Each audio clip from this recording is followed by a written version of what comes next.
My name's Adrian, I'm 23, and for as long as I can remember, I've been the background child in my family. Not the black sheep, exactly, more like the invisible one. I was never the kid who caused trouble, but I also wasn't the kid my parents bragged about at dinner parties. That honor belonged to my older brother, Lucas. He's the golden boy, charismatic, athletic, the kind of person who could forget someone's birthday and still have them smiling by the end of the conversation. Me?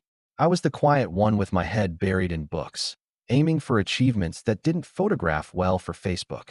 Graduation day was supposed to be different. I'd worked for years to get here. Endless late nights, working part-time jobs, pulling double shifts to cover tuition gaps when scholarships didn't stretch far enough.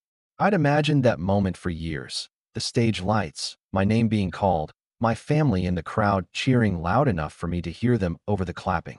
I even saved them the best seats in the auditorium. But that morning, I woke up to a text in the family group chat from my mom. "We won't be able to make it today. Something came up. We'll celebrate soon." I sat there staring at my phone for a good minute, thinking it was some kind of sick joke. I scrolled up to see if maybe they'd explained, but the next message came from Lucas. "We're heading to Aspen for the week. Totally last minute. Can't wait."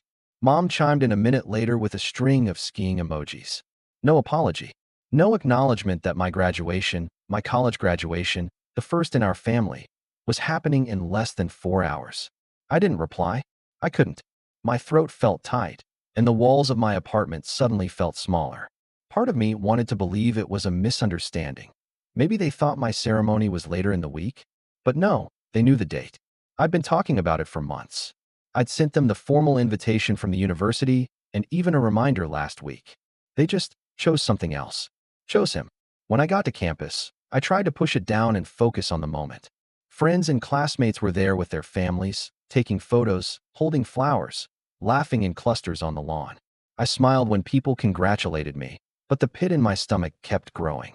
Every time I glanced toward the section where my family should have been, all I saw were strangers.